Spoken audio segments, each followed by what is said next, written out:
ဖတ်ချင်တာဖြစ်တဲ့ကိုရီဒိုအော်ရာစာပထမဆောင်အခန်းကြီး၄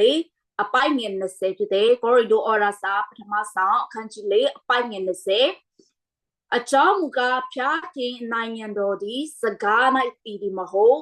တကိုး၌တည်၏ကျွန်မနာကောက်ဖတ်ချင်တာဖြစ်တဲ့အကြောင်းမူကားဖျားခင်နိုင်ငံတော်သည်စကား၌တည်သည်မဟုတ်တကိုး၌တည်၏အာမေနတော့ခရင်နှုတ်ပတ်တော်ထဲမှာပြောရတဲ့အရာကတော့ခရင်ကျွန်မတို့အတ္တထဲမှာဖျားခင်နိုင်ငံတော်ကိုတည်ဆောက်ခြင်းနဲ့ခရင်ဖျားခင်နိုင်ငံတော်ကိုအတွက်ကျွန်မတို့လှုပ်ဆောင်ခြင်းနဲ့ဖျားခင်နိုင်ငံတော်ခြေပြန့်ဖို့ရအတွက်တော့ကျွန်မတို့တကယ်ပဲစိတ်အားကြီးစွာနဲ့လှုပ်ဆောင်ခြင်းနဲ့ဆိုရင်ခရင်ကျွန်မတို့ရဲ့အတ္တတွေထဲမှာနော်အပြိုးတတ်ပဲနော်စကလုံးတတ်ပဲလုံနေလို့မရဘူးဖြစ်တယ်။ဒီကျမတို့ရဲ့ပြောတဲ့အရာတွေပေါ်မှာနော်ဖျားရဲ့တပိတ်သိရှင်တကိုးတွေပါဖို့ရအတွက်လိုအပ်တာဖြစ်တယ်။ဒါမှပဲဖျားခင်ရဲ့နိုင်ငံတော်ကနော်ကျမတို့အဖြစ်တာ၍ခြေပြလာမယ်။ဖျားရဲ့ဘုံတော်ကျမတို့အဖြစ်တာ၍ထင်ရှားလာမှာဖြစ်တယ်။ဆိုတော့ပြီးခဲ့တဲ့တစ်ခေါက်နော်ကျမတို့ဒီစမဝင်လာတဲ့အချိန်မှာကျမပြောခဲ့တယ်နော်ဖျားရဲ့နိုင်ငံတော်ထဲမှာဒီနေ့ကျမတို့လှုပ်တဲ့အခါမှာနော်ကျမတို့စိတ်အားကြီးစွာနဲ့နော်ဒီနေ့ကျမတို့လှုပ်ဆောင်ဖို့ရအတွက်လိုအပ်တဲ့ဆိုတဲ့အကြောင်းအရာကိုနော်ကျမတဲ့ခရိုရဲ့အခန်းကြီး25အပိုင်းငယ်14ကနေပါတဲ့အကြောင်းအရာကိုနော်ကျမအဲ့ဒီဥပမာကနေပြီးတော့မှကျမနော်ဝင်ငါခဲ့တာဖြစ်တဲ့အဲ့ဒီတဲမှာနော်ခဏကျမတို့ဖျားရဲ့နိုင်ငံတော်အတွက်နော်ကျမအနေငယ်လေးပြန်ပြီးတော့ပြောပြချင်တာဖြစ်တဲ့ဖျားရဲ့နိုင်ငံတော်အတွက်တဲမှာကျမတို့လှုပ်တဲ့အခါမှာနော်ကျမတို့ဘာပဲဖြစ်ဖြစ်နော်ကျမတို့နော်အကောင်းဆုံးလှုပ်ဆောင်ဖို့ရအတွက်ဖြစ်တဲ့အကောင်းဆုံးစက်ကပ်ဖို့ရအတွက်လိုအပ်တာဖြစ်တဲ့နော်ကျမတို့လှုပ်ဆောင်တဲ့အခါမှာကျမတို့လှုပ်ဆောင်တဲ့အရာနဲ့ပတ်သက်တဲ့အဖို့အခနော်ကျမသက်ဆိုင်တဲ့ကောင်းချီးမင်္ဂလာကိုဖျားခင်တင်ဆက်ပေးမယ်ဆိုတဲ့အကြောင်းအရာကိုတော့ကျမတို့ဝင်ငါခဲ့တာဖြစ်တယ်ဒါပေမဲ့အဲ့ဒါကပထမအဆင့်မှာရှိတာဖြစ်တယ်ဒုတိယအဆင့်ကဒီနေ့ကျမတို့ဖျားနိုင်ငံတော်အချိန်မှာတော့ကျမတို့ရဲ့အတ္တက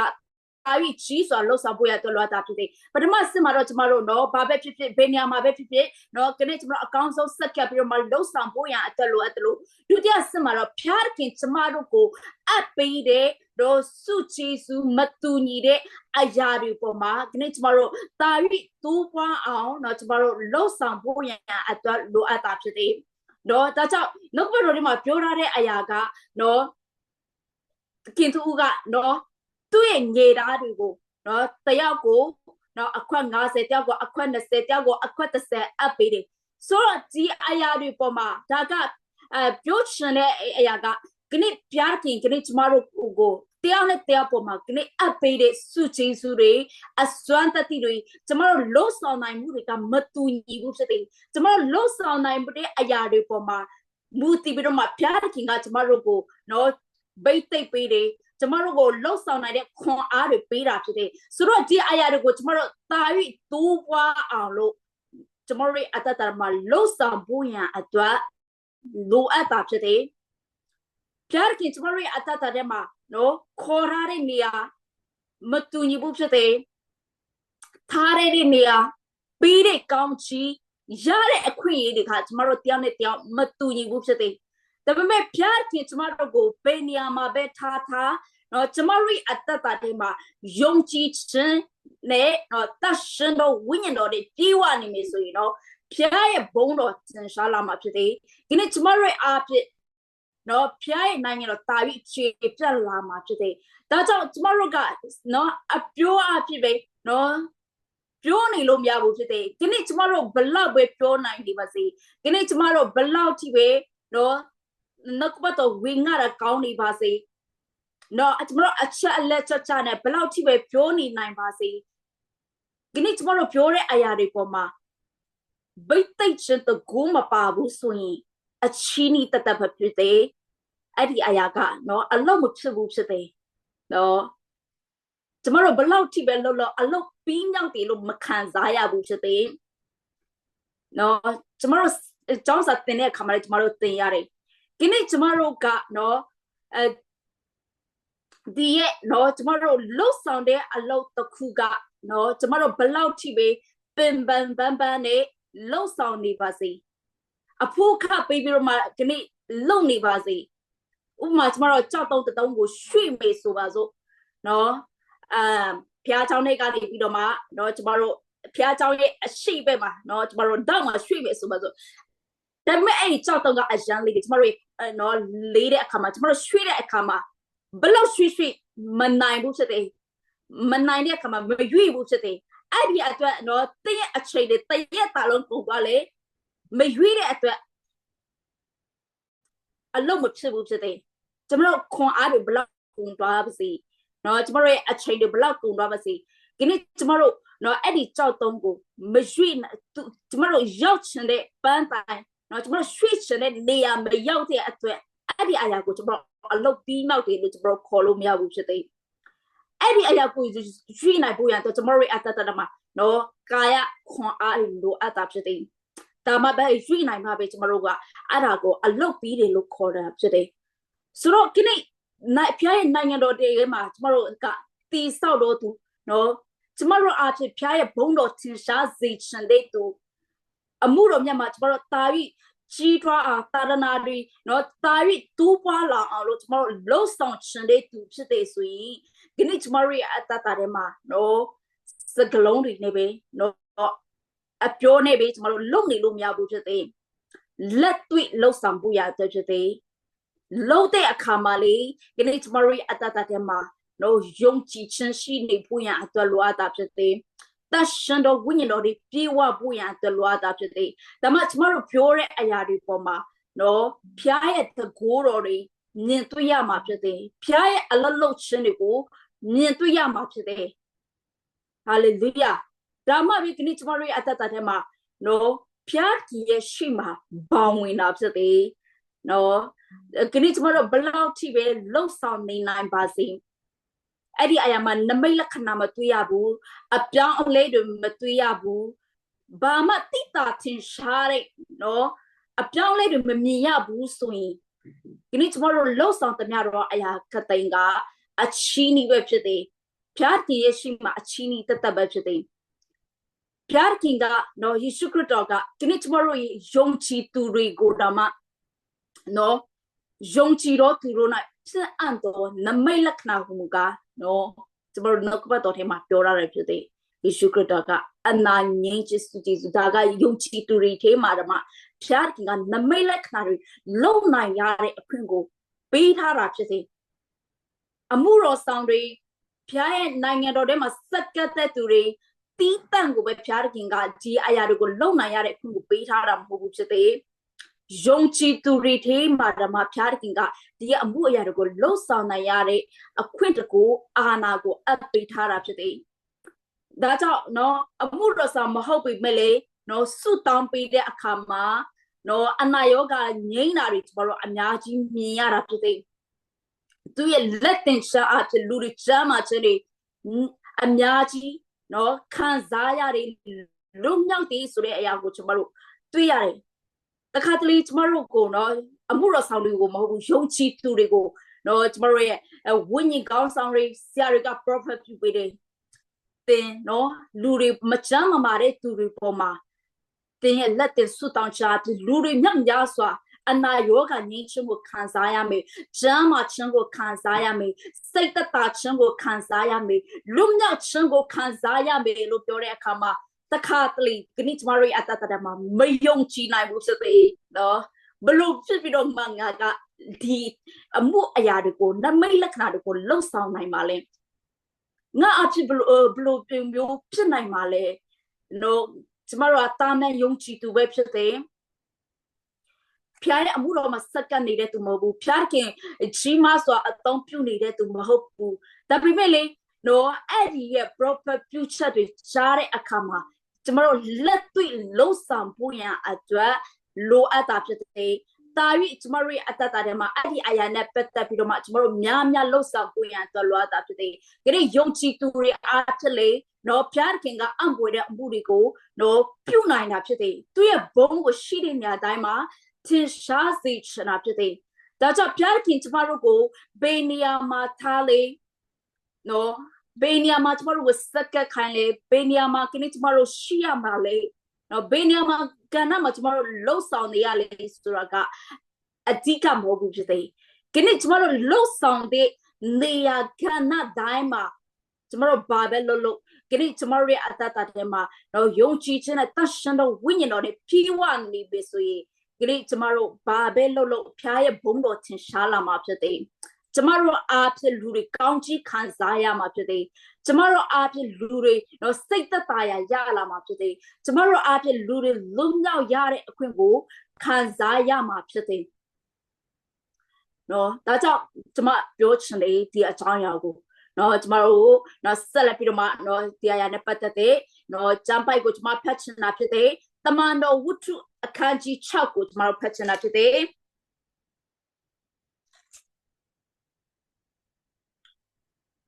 တမန်တော်ဝတ္ထုအခန်းကြီး6အပိုက်ငယ်နှစ်ကနေပြီးတော့မှအပိုက်ငယ်6ထိဖတ်ချင်တာဖြစ်တယ်။ထိုအခါတကြိမ်နှစ်ပါတော့တမန်တော်တို့ဒီတပည့်တော်အပေါင်းတို့ကိုခေါ်ပြီးလင်ငါတို့ဒီဖျားကြီးနှုတ်ပတ်ကြတော်ကိုတား၍စပွဲနဲ့လှုပ်ကျွေးမှုကိုမဆောင်တဲ့ထို့ကြောင့်ညီအကိုတို့ဝိညာဉ်တော်နှင့်၎င်းပညာနှင့်၎င်းပြည့်စုံလျက်အသေးရှိတော်လူ9ယောက်တို့ကိုတန်တို့တွေရှာကြလို့ဤအမှုကိုဆောင်ရွက်စေခြင်းကထိုသူတို့ကိုငါတို့ဒီခံထားကြမည်ငါတို့မူကားစွတ်သားပတနာပြုချက်နှုတ်ပတ်ကြားတော်ကိုဟောပြောခြင်းအမှုတို့ကိုအမြဲတွေ့နေမည်ဟုဆိုကြ၏ထိုစကားကိုလူအစွတ်အဝေးအပေါင်းတို့ဒီနှစ်သက်ကြတဲ့ဖြင့်ယုံကြည်ခြင်းနဲ့၎င်းတန်ရှင်တော်ဝိညာဉ်တော်နဲ့၎င်းပြည့်စုံသောတသိဖန်မစ၍ဖိလိပ္ပုပျော်ခေါ်နိကနော်တိမောပါမီနာယူဒဘာရာဝင်တော်အန်နီအုံမြို့သားနိကောလာတို့ကိုရွေးကောက်၍တမန်တော်တို့ရှိလိုက်ထားကြ၏တမန်တော်တို့ဒီလဲစုတောင်းပြီးလေထိုသူတို့၏ခေါင်းပေါ်၌လက်ကိုတင်ကြ၏ဆိုတော့ဒီအကြောင်းအရာကတော့ကျမတို့ဒီနေ့မှာကျမဖိလိပ္ပုရဲ့အကြောင်းကိုပြောချင်တာဖြစ်တယ်အဲ့ဒီတမန်တော်ခေတ်ကာလမှာအသင်းတော်တွေကယုံကြည်သူတွေတော့အယံမတိုးပွားလာတာဖြစ်တယ်သူရဲ့ဂုဏ်ပိုင်လက္ခဏာတွေအများကြီးကိုမြင်တွေ့ခံစားရတာဖြစ်တယ်နော်ဒါကြောင့်အဲ့ဒီနေရာမှာနော်အယံကိုနော်ယုံကြည်သူတွေသိဝင်သူတွေအယံကိုတိုးပွားလာတဲ့အတွက်ကြောင့်နော်ဒီလူတွေကိုနော်ကျွေးမွေးဖို့ရအတွက်အခံဖို့ရအတွက်ပြုစုဖို့ရအတွက်နော်ဒီအရာတွေကိုလှုပ်ဆောင်ဖို့ရအတွက်နော်တကယ်ပဲနော်ဖျားခင်ရဲ့နော်ယုံကြည်ခြင်းနဲ့ပြည့်စုံတဲ့သူတွေတန်ရှင်တော်ဝိညာဉ်တော်နဲ့ပြည့်စုံတဲ့သူ9ယောက်ကိုရွေးကောက်ပြီးတော့မှနော်ဒီအမှုတွေကိုစီမံခန့်ခွဲဖို့ရအတွက်လှုပ်ဆောင်နေဆိုတော့ဒီလူတွေမှာဘယ်သူပါလဲဆိုရင်တော့ဖိလိပ္ပုလည်းအပါဝင်ဖြစ်တယ်ဆိုတော့ဖိလိပ္ပုကနော်တကယ်ပဲဖျားခင်ကြီးမမအတုံးပြတဲ့လူမဟုတ်သေးဘူးဖြစ်တယ်ဒီအချိန်မှာသူ့ကိုခေါ်တဲ့အရာကလှုပ်ကြွေးခြင်းအမှုနော်လူတွေကိုနော်တနည်းအားဖြင့်နော်စပွဲမှာနော်ကျမတို့တနည်းအားဖြင့်အလွယ်ကူဆုံးအယူရှင်ဆိုပြီးရမှာဆိုရင်ကျမတို့စပွဲထိုးနော်ဒီလူတွေကိုချွေးမွေးဖို့ရတဲ့သူတို့ကိုလိုအပ်တဲ့ဘုတ်တွေနော်စကြီးတွေနော်အခန့်ဖို့ရအတွက်တကယ်ပဲရွေးကောက်ခြင်းခံရတဲ့သူတွေဖြစ်တယ်ရွေးကောက်ခြင်းခံရတဲ့နေရာကနော်ကျမတို့အခုကာလနဲ့ပြောမှဆိုမိဖို့ချောင်ခန္ဓာမှာဖြစ်တယ်နော်ဒါပေမဲ့လေဒီလူတွေတောင်မှနော်တကယ်ပဲဒီလူတွေကယုံကြည်ခြင်းနဲ့ပြည့်စုံတဲ့သူတန်ရှင်တော်ဝိညာဉ်တော်နဲ့နော်ပြေဝတော်သူတွေစစ်ဖို့ရန်အတွက်လိုအပ်တာဖြစ်တယ်ခဏအမှုတော်ဆောင်တွေမှာပဲဘုရားအတောင်းပြုတဲ့သူတွေမှာပဲယုံကြည်ခြင်းနဲ့ပြည့်နေရမှာမဟုတ်ဘူးဖြစ်တယ်။တန်ရှင်တော်ဝိညာဉ်တော်နဲ့ပြည့်နေရမှာမဟုတ်ဘူးဖြစ်တယ်။နော်ခဏယုံကြည်သူတွေပင်လေနော်တန်ရှင်တော်ဝိညာဉ်တော်နဲ့ပြည့်ဝဖို့ရန်အတွက်လိုအပ်တာဖြစ်တယ်။ဒီနေရာမှာနောက်ခုပြောထားတဲ့အရာကတော့ဂုဏ်အသေးကောင်းတော့သူဂုဏ်အသေးရှိတော့သူဒီနေ့အဖြစ်ဂုဏ်တဲ့ကောင်းတဲ့သူနော်နမပြတ်မရှိတဲ့သူဒီဖြစ်တဲ့ဒီလူတွေကဒီရွေးချယ်ခြင်းခံရတဲ့9ယောက်ကဆိုတော့သူရဲ့တတမှာသူလှုပ်ဆောင်ရတဲ့နေရာကဒီကအချိန်မှာနော်နှုတ်ပတ်တော်ဝင်ငါပူရန်အတွက်နော်မဟုတ်ဘူးဖြစ်တယ်နမိတ်လက္ခဏာပြုလို့ဖို့ရအတွက်မဟုတ်သေးဘူးဖြစ်တယ်သူ သူအခုလောက်ရမယ့်အရာကလူတွေကိုကျွေးမွေးအခမ်းဖို့ရန်အတွက်လှုပ်ဆောင်ရမှာဖြစ်တယ်ဒါပေမဲ့လေသူရဲ့အတ္တတာထဲမှာတော့ယုံကြည်ခြင်းနဲ့ပြည့်တယ်တန်ရှင်းသောဝိညာဉ်တော်နဲ့ပြည့်ဝတဲ့အတွက်ကြောင့်ဖျားခင်ရဲ့အလွတ်လှုပ်ခြင်းတွေတကိုးနမိတ်လက္ခဏာတွေကိုသူရဲ့အတ္တတာထဲမှာမြင်တွေ့ခံစားရတာဖြစ်တယ်နော်ဒီလူတွေကတကယ်ပဲဖျားခင်ကြီးမမအသုံးပြုတဲ့သူတွေဖြစ်လာတယ်နော်တသိပ္ပံဆိုရင်ပထမဦးဆုံးတော့နော်ယေရှုခရစ်တော်အတွက်အသိခံတဲ့မာတုရဖြစ်လာတယ်သူရဲ့အတ္တတာထဲမှာတရှင်တော်ဝိညာဉ်တော်နဲ့ပြည်တဲ့အခါမှာစီးတားလို့မရဘူးဖြစ်တယ်ဘယ်အရာကမှသူတို့ကိုထိန်ချုပ်လို့မရဘူးဖြစ်တယ်ဖာရိရှဲသူတို့ကိုလာပြီးတော့မှထိန်ချုပ်လို့မရဘူးဖြစ်တယ်နှုတ်ကပတ်တော်မူဝေငါဖို့ရန်အတွက်တရားမဟောဖို့ရန်အတွက်နမိတ်လက္ခဏာမလုပ်ဖို့ရန်အတွက်အနာမငြိမ်းဖို့ရန်အတွက်သူတို့ကိုဖန်ဆီးချုံနိုင်လေမြင်စေတယ်ဒါပေမဲ့လေဒီအရာတွေသူတို့ရဲ့လှုပ်ဆောင်ချက်အမှုကိုသူတို့မရက်သွားဘူးဖြစ်တယ်တာရီရဲရင်ချမ်းနဲ့ပြီးဝပြီးတော့မှသူတို့တာရီလှုပ်ဆောင်တာဖြစ်တယ်ဒီအရာတွေလုပ်မယ်ဆိုရင်ဖျားအမှုတော်ထဲမှာပါဝင်မယ်ဆိုရင်အတိုက်ခတ်တွေများမယ်အန်ဒရရှိမယ်ကိုယ့်အတွက်မလုံခြုံဘူးဆိုတာသိတယ်ကျမတို့အတွက်မလုံခြုံဘူးဆိုတာသိတယ်ဒါပေမဲ့လေကျမတို့နော်တာရီလှုပ်ဆောင်ဖို့ရန်အတွက်လိုအပ်တာဖြစ်တယ်တာရီရဲရင်ချမ်းနဲ့လှုပ်ဆောင်ဖို့ရန်အတွက်လိုအပ်တာဖြစ်တယ်ဝိညာဉ်တော်နဲ့မဖြစ်ဘူးယုံကြည်ခြင်းမရှိဘူးဆိုရင်ဒီနေ့ကျမတို့ဒီအရာတွေကိုလှုပ်ဆောင်နိုင်မှာမဟုတ်ဘူးဖြစ်တယ်နော်အင်္ဂလိပ်ဝင်ငါနိုင်မှာမဟုတ်ဘူးဖြစ်တယ်သူတို့တွေယေရှုခရစ်တဲ့တင်ကောင်းကိုသူတို့ကြားပြောနိုင်မှာမဟုတ်ဘူးဖြစ်တယ်နမိတ်လက္ခဏာတွေကိုသူတို့လှုပ်ဆောင်နိုင်မှာမဟုတ်ဘူးဖြစ်တယ်ဒါပေမဲ့သူတို့တာပြီးလှုပ်ဆောင်နေယုံကြည်ခြင်းနဲ့ပြည့်တဲ့အခါမှာတရှင်တော်ဝိညာဉ်တော်နဲ့ပြည့်တဲ့အခါသူတို့လှုပ်သမျှတော့အရာခတ်တိုင်းမှာတာပြီးတိုးပွားခြင်းနမိတ်လက္ခဏာတွေကိုမြင်တွေ့ခံစားရတာဖြစ်တယ်ဒါကြောင့်ဒီနေ့ကျမတို့ဘေးနေရာမှာရှိလေဆိုတာကအရေးမကြီးဘူးဖြစ်တယ်ဒီနေ့ဖျားရဲ့နိုင်ငံတော်ထဲမှာကျမတို့ဘေးနေရာကနေပြီးတော့မှဘေးစက္ကန့်နေဒီနေ့ကျမတို့ရဲ့အတ္တတာထဲမှာယုံကြည်ခြင်းရှိဖို့ရန်အတွက်လိုအပ်တာဖြစ်တယ်နော်မိဖို့ကြောင့်ကဏ္ဍမှာစက္ကန့်လည်းယုံကြည်ခြင်းထားရတာဖြစ်တယ်အတင်းတော်မှာဆိုရင်တော့ကျမတို့ဆရာမဟင်းနေနော်သူအတိဆုံးပဲစစ်တယ်နော်မိဖို့ကြောင့်နဲ့ပတ်သက်တဲ့အရာတွေသူအခန့်ခွဲရတဲ့ခါမှာနော်တာရီဆရာမကယုံကြည်ခြင်းထားရတာဖြစ်တယ်နော်ဆိုတော့ဒီအရာကမိဖို့ကြောင့်မတောင်းယူရတဲ့သူတွေနော်အားလုံးနော်နားလေတဲ့အရာဖြစ်တယ်ဆိုတော့ကျမတို့ရဲ့အတ္တတာတွေထဲမှာလေမိဖို့ကြောင့်ကဏ္ဍမှာမဟုတ်ဘူးဖြစ်တယ်ဒီနေ့ကျမတို့နော်အတင်းတော်ရဲ့နော်တရှင်ကဏ္ဍမှာလားဗိမာန်တော်တိဆောက်ခြင်းကဏ္ဍမှာလားကျမတို့တာပြီးလှုပ်ဆောင်နိုင်ဖို့ရအတယုံကြည်ခြင်းထားဖို့ရတဲ့လိုအပ်တာဖြစ်တယ်အတင်းတော်ကိုလာတဲ့အခါမှာတရှင်တော်ဝိညာဉ်တော်နဲ့ပြေဝတော်သူဖြစ်ဖို့ရတဲ့လိုအပ်တာဖြစ်တယ်စီးတာလို့မရဖျားเจ้าကိုမလာဖို့ရတဲ့ကျမတို့ကိုစီးတာလို့မရဘူးဖြစ်တယ်အမှုတော်မဆောင်ဖို့ရတဲ့ကျမတို့ကိုစီးတာလို့မရဘူးဖြစ်တယ်တရှင်တော်ရဲ့ဝိညာဉ်တော်နဲ့ပြေဝတဲ့အခါမှာယုံကြည်ခြင်းနဲ့ပြေဝတဲ့အခါမှာနော်ဆိုတော့အရာရာမှာကြောက်ရွံ့မနေဘူးအရာမှာဖျားခင်နိုင်ငံတော်နဲ့ပတ်သက်ပြီးတော့မှဘယ်အရာမဆိုလှုပ်ဆောင်ဖို့ရအတွက်အသင့်ရှိတယ်ခေမေဆိုတာသိတယ်နော်စရင်ချင်းကြုံရမယ်ဆိုတာသိတယ်နော်တခါတလေအစမပြေဘူးတွေကြုံရမယ်ဆိုတာသိတယ်လူတွေရဲ့နော်ကဲ့ရဲ့ခံရတဲ့အချိန်တွေကိုကြုံရမယ်ဆိုတာသိတယ်အဖို့အခပေးရမယ်ဆိုတာသိတယ်ဒါပေမဲ့လေရဲရင်ချင်းနဲ့တာရီလှုပ်ဆောင်တော့သူတွေဖြစ်ဖို့ရအတွက်လိုအပ်တာဖြစ်တယ်ဒီအခါမှာပဲကျမတို့အတ္တတာတွေမှာနော်သူတပါအတွက်လေကောင်းချီးဖြစ်တယ်လို့ဒီနေ့ဖျားရဲ့နိုင်ငံတော်အတွက်လေတာရီနော်ဘုံချင်ရှားဖို့ရအတွက်ဖြစ်လာမှာဖြစ်တယ်ဒါကြောင့်ဖိလိပ္ပုကဒီအချိန်မှာတော့သူကနော်လူတွေကိုလှုပ်ကြွေးခြင်းအမှုမှာရွေးကောက်ခံရတဲ့သူဖြစ်ပေမဲ့လေတမန်တော်ဝတ္ထုအခန်းကြီး8ကိုရောက်လာတဲ့အခါမှာ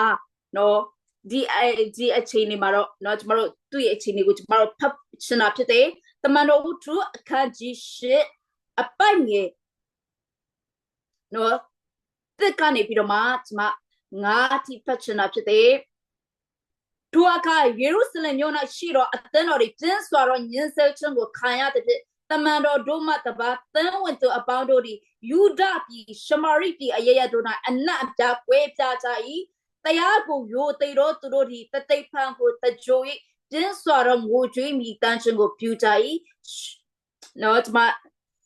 အပိုင်းငယ်လေးကနေပြီးတော့မှဆက်ပြီးဖတ်လိုက်မယ်တို့ကြောင့်အရရတို့ကွဲပြားသောသူတို့သည်လဲ့လေ၍နှုတ်ကပတ်တော်တည်းဟူသောအင်္ဂလိပ်တရားကိုဟောပြောကြ၏ဖိလိပ္ပုသည်လည်းရှမာရိမြို့သို့သွား၍ခရစ်တော်၏အကြောင်းကိုဟောလေ၏အခန်းငယ်6ကိုလည်းဆက်ပြီးတော့ဖတ်ချင်တာဖြစ်တယ်လူအစွတ်အဝေးတို့သည်ကြား၍ဖိလိပ္ပုပြုသောနမိတ်လက္ခဏာတို့ကိုမြင်တော့အခါသူ၏စကားကိုတညီတညွတ်သေး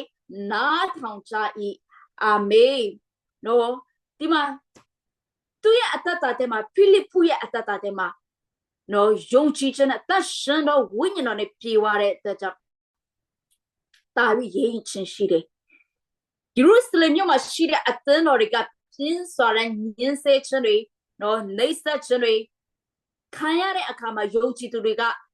နေရာတကာနော်ပြေးရကြပြီဖြစ်တယ်အဲ့ဒီအတွက်နဲ့နော်ဖိလိပ္ပုကလည်းဘေကိုသွားတယ်လေဆိုရှမာရိမြို့ကိုရှမာရိမြို့ကိုရောက်သွားတယ်သူဒါပေမဲ့အဲ့ဒီနေရာကိုရောက်ခြင်းကသူ့အတွက်အမတ်တမဲ့မဟုတ်ဘူးဖြစ်စေဖျားခင်သူ့ကိုခွေးခံထားတာဖြစ်စေသူအားဖြစ်ဘာရောအမျိုးသားတွေနော်ရှမာရိလူမျိုးတွေကောင်းကြီးခံစားရဖို့ရန်အတွက်ဖြစ်စေ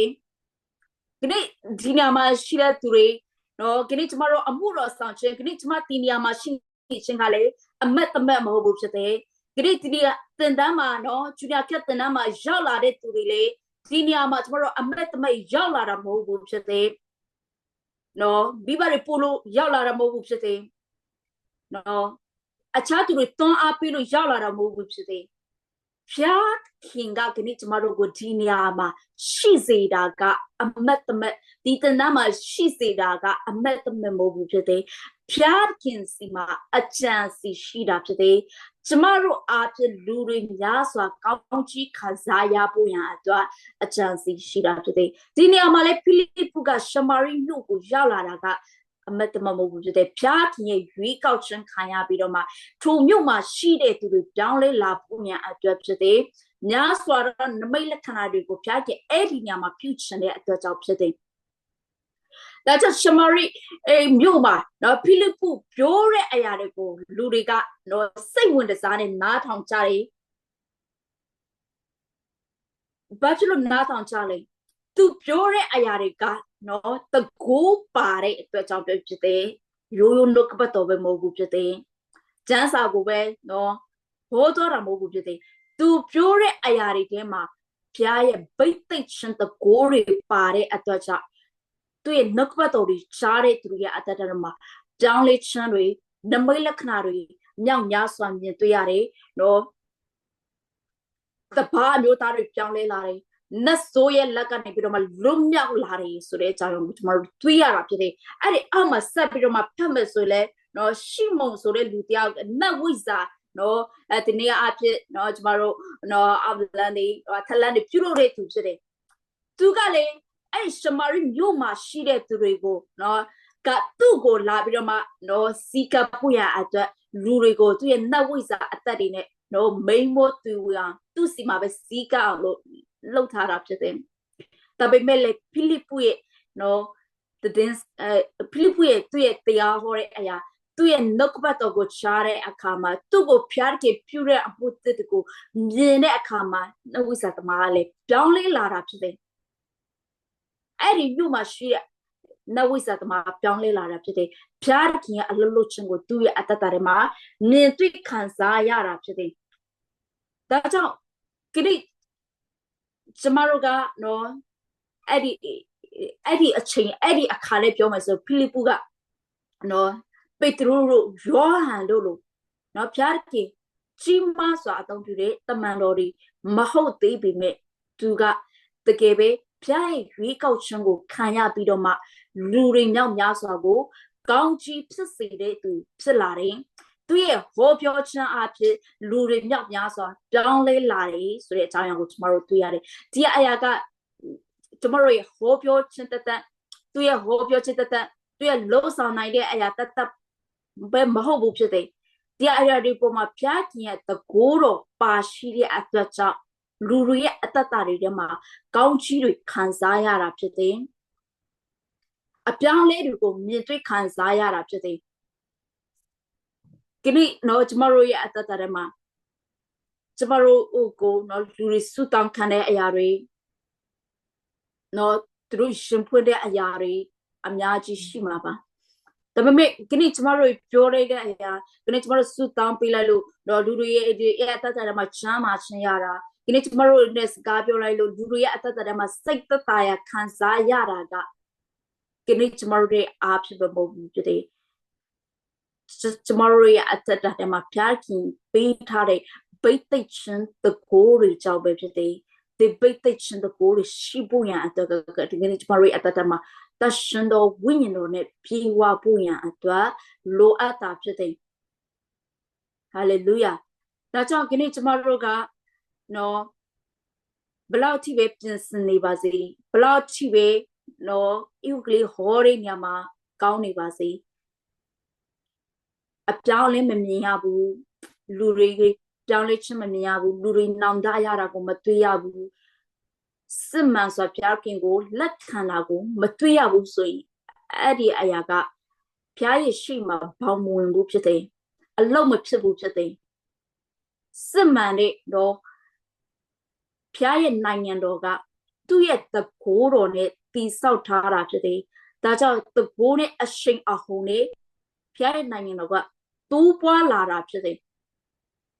ဒါကြောင့်ဒီနေ့ကျမတို့ရဲ့အတ္တထဲမှာဖျားခင်ရဲ့တကိုးတော်လိုအပ်တာဖြစ်တယ်ဖျားရဲ့ဘိတ်သိက်ခြင်းလိုအပ်တာဖြစ်တယ်တရှင်တော်ဝိညာဉ်တော်နဲ့ကျမတို့ရဲ့အတ္တထဲမှာပြေဝဖို့ရအတွက်လိုအပ်တာဖြစ်တယ်ဒီနေ့ကျမတို့ရဲ့အတ္တထဲမှာနော်ဘလောက်ထိပဲဒီနေ့ကျမတို့မျက်မှောက်တော်တွေမှာနော်ကျမတို့ချီးမွမ်းကိုးကွယ်ကျမတို့ရဲ့စကလုံးတွေဘလောက်ထိပဲလှနေပါစေလူတွေရဲ့ထဲမှာဖျားရဲ့မျက်မှောက်တော်ကိုမခံစားရဘူးဆိုရင်ဒီနေ့ကျမတို့ရဲ့အတ္တထဲမှာလိုနေတာကဘိတ်သိက်ခြင်းတကိုးဖြစ်တယ်သူရဲ့ဘိတ်သိက်ခြင်းတကိုးနဲ့လှုပ်ဆောင်မှပဲဒီနေ့ကျမတို့ရဲ့အတ္တထဲမှာလူတွေရဲ့အတ္တထဲမှာကောင်းချီးခံစားရပြီးတော့မှလူမြောက်ခြင်းတွေခံစားရမှာဖြစ်တယ်ဒါကြောင့်အရာအလုံးကဖျားခင်ရဲ့တကိုးတော်ကြောင့်ဖြစ်တယ်ဒါကြောင့်ဒီနေ့ကျမတို့ရဲ့အတ္တထဲမှာနော်ကျမတို့အားဖြင့်လူတွေရဲ့အတ္တတွေမှာအပြောင်းလဲဖြစ်တယ်အပြစ်တွေကနေပြီးတော့မှလူတွေနောင်တရတယ်ဒီနေ့ကျမတို့ဝေငှချက်တွေအားဖြင့်ဒီနေ့ကျမတို့အင်္ဂလိပ်ဟောတဲ့အရာတွေပေါ်မှာလူတွေတကယ်ပဲခရစ်တော်ကိုယုံကြည်လက်ခံလာတယ်သူတို့ရဲ့အတ္တမှာအတ္တတော်ယူပိုင်ုံတွေရလာတယ်ဒီနေ့သူတို့ရဲ့အတ္တတွေမှာတစုံတစ်ခုတော့အရာကိုပြလှုပ်ဆောင်ဖို့ရန်အတွက်စိတ်ဆန္ဒရှိလာတယ်ဆိုရင်ကောင်းချီးဖြစ်တယ်ဆိုရင်တကယ်ပဲဒီနေ့ကျမတို့ရဲ့အတ္တထဲမှာတော့ဖျားခင်ရဲ့ဘိတ်သိက်ခြင်းတကိုးနဲ့ဒီနေ့ကျမတို့အမှုဆောင်နေပြီဖြစ်တယ်ဖျားရဲ့နိုင်ငံတော်ကိုကျမတို့တာ၍တည်ဆောက်နေပြီဖြစ်တယ်တာ၍ခြေပြန့်ဖို့ရန်အတွက်ကျမတို့လှုပ်ဆောင်နေပြီဖြစ်တယ်ဒါကြောင့်ကျမတို့ရဲ့အတ္တတွေထဲမှာနော်ဖျားရဲ့နိုင်ငံတော်တွေမှာနော်ဘလောက်ထိလှုပ်ဆောင်နိုင်မေဆိုတာကဒီနေ့ကျမတို့ဘလောက်ထိကြီးမားအောင်လှုပ်ဆောင်ဖို့ရန်အတွက်နော်ကျမတို့ယူပိုင်ုံတွေထားတယ်ပန်းတိုင်တွေထားတယ်ဆိုပေမဲ့လေကျမတို့ကအဲ့ဒီအရာနဲ့ပဲပြီးတော့မှာမဟုတ်ဘူးဖြစ်တယ်အဲ့ဒီအရာနဲ့ပဲနဲ့တိုးပွားလာမှာမဟုတ်ဘူးဖြစ်တယ်ဘလောက်ထိပဲလှုပ်ဘလောက်ထိပဲအတန်းတော်ချီးနေပါစေဘလောက်ထိပဲနော်လူတွေရှိနေပါစေအဲ့ဒီနေရာမှာအဲ့ဒီအတန်းတော်မှာအဲ့ဒီရဲ့ပတ်ဝန်းကျင်မှာအဲ့ဒီရဲ့မိသားစုတွေတဲမှာနော်ဘိတ်သိက်ခြင်းတကူမရှိဘူးဆိုရင်အဲ့ဒီရဲ့နေရာမှာဘာအပြောင်းလဲကိုမှကျွန်တော်မြင်တွေ့ခံစားရမှာမဟုတ်ဘူးဖြစ်တယ်ဘယ်လိုမျိုးနမိတ်လက္ခဏာကိုမှကျွန်တော်တို့မြင်တွေ့ရမှာမဟုတ်ဘူးဖြစ်တယ်ဘာဖြစ်လဲကျွန်တော်တို့ကတာမန်ပဲသွားတယ်ကျွန်တော်တို့ကရိုးပဲနော်တမက်သေးပဲသွားတာဖြစ်တယ်နော်အတင်းတော်ကနေချမတဲ့အတိုင်းနော်ဆရာတွေချမတဲ့အတိုင်းဘောင်လေးမှာပဲသွားတာဖြစ်တယ်ဝိညာဉ်တော်ရဲ့ဥဆောင်မှုတရှင်တော်ဝိညာဉ်တော်ရဲ့ဘိတ်သိက်ခြင်းတကိုးတွေမပါတဲ့အခါမှာ တိုးပွားခြင်းနမိတ်လက္ခဏာကိုမမြင်ရဘူးဖြစ်တယ်ဂရိကျမတို့အတ္တတရမှာဘာပဲလှုပ်ဂရိကျမတို့ဘေးနေရာမှာပဲရှိနေပါစေဘေးနေရာမှာပဲကျမတို့စက္ကန့်နေရပါစေကျမတို့အတ္တတရမှာဝိညာဉ်တော်နဲ့ပြေဝတယ်ယုံကြည်ခြင်းရှိတယ်ဆိုရင်ဂရိကျမတို့အတ္တတရမှာနော်တာပြီးရေးရင်လာမှာဖြစ်တယ်လှုပ်ဆောင်ဖို့ရန်အတွက်ခွန်အားတွေဖျားခင်ကျမတို့ကိုပေးမှာဖြစ်တယ်ဖျားခင်ကျမတို့ကိုတာပြီးလှုပ်ဆောင်နိုင်ဖို့ရန်အတွက်ဗိတ်သိက်ပေးမှာဖြစ်တယ်အဲ့ဒီရဲ့ဗိတ်သိက်ရှင်နဲ့အဲ့ဒီရဲ့တရှင်တော်ဝိညာဉ်တော်ကိုကျမတို့ရဲ့အတ္တတမှာစာငတ်တတ်ဖို့ရန်အတွက်လိုအပ်တာဖြစ်တယ်ဒီနေ့ကျမရဲ့အတ္တတမှာလေတော့အရင်တော့ကျမဒီတိုင်းပဲတော့ကျမတော့ဒီတိုင်းပဲနော်အမှုရဆောင်ဖို့ရန်အတွက်ဒီတိုင်းပဲနော်ဘာမှပြစ်ချင်တာပဲတည်တယ်ပေါ့နော်အတ္တထဲမှာဘာမှမရှိဘူးနော်ဝိညာဉ်တော်ဆိုတာဘာလဲမသိဘူးနော်ဗိတ်သိက်ခြင်းဆိုတာဘာလဲမသိဘူးတကိုးဆိုတာဘာလဲမသိဘူးနမိတ်လက္ခဏာဆိုတာဘာလဲမသိဘူးဘာဖြစ်လို့လဲကျမတို့ရဲ့အတိုင်းဝကျမတို့ရဲ့ပုံဝင်ခြင်းမှာဒီလိုမျိုးအရာတွေကိုကျမတို့မမြင်တွေ့ရဘူးဖြစ်တယ်ဒါပေမဲ့နော်ဒီအချိန်မှာတော့ကျမတည်ခဲ့ပြီနော်ဝိညာဉ်ကောင်းဆောင်တွေအားဖြင့်သူတို့လမ်းပြခြင်းတွေအားဖြင့်တည်ခဲ့ပြီဒါကြောင့်ကျမတာပြီးဆောင်နေတယ်အဲ့ဒီရဲ့ဗိတ်သိက်ခြင်းအဲ့ဒီရဲ့တကိုးတာပြီးဘာဖြစ်လို့လဲကျမအားဖြင့်လူတွေမြောက်များစွာကောင်းကြီးခံစားရဖို့အရာအတွက်ကျမမျှော်လင့်တယ်ကျမယုံကြည်တယ်ဒါကြောင့်ဒီညမှာရှိတဲ့သူတွေကျမတို့ညီကိုမတွေကျမအားပေးခြင်းတွေဒီနေ့ကျမတို့ရဲ့အတ္တတမှာဖျားရဲ့နိုင်ငံတော်ကိုတာပြီးတည်ဆောက်ခြင်းတွေကျမတို့ရဲ့အားဖြင့်ဖျားရဲ့ဘုန်းကိုတာပြီးထင်ရှားစေတယ်စေခြင်းတွေကျမတို့အားဖြင့်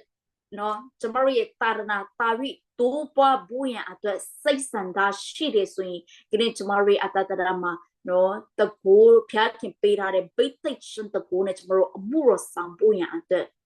ဖြစ်တယ်ဆိုတဲ့အရာကိုနော်ကျမအနေငယ်နော်ခွာပေးချင်တာဖြစ်တယ်ဆိုတာအရောက်စတိုင်းပေါ်မှာဖျားရှင်ထူဝေကောင်းချီးပေးပါစေနော်ဒီနေ့ကျမလောက်ခဏလောက်ကျမတို့ဆုတောင်းခြင်းနဲ့နော်ကျမတို့နော်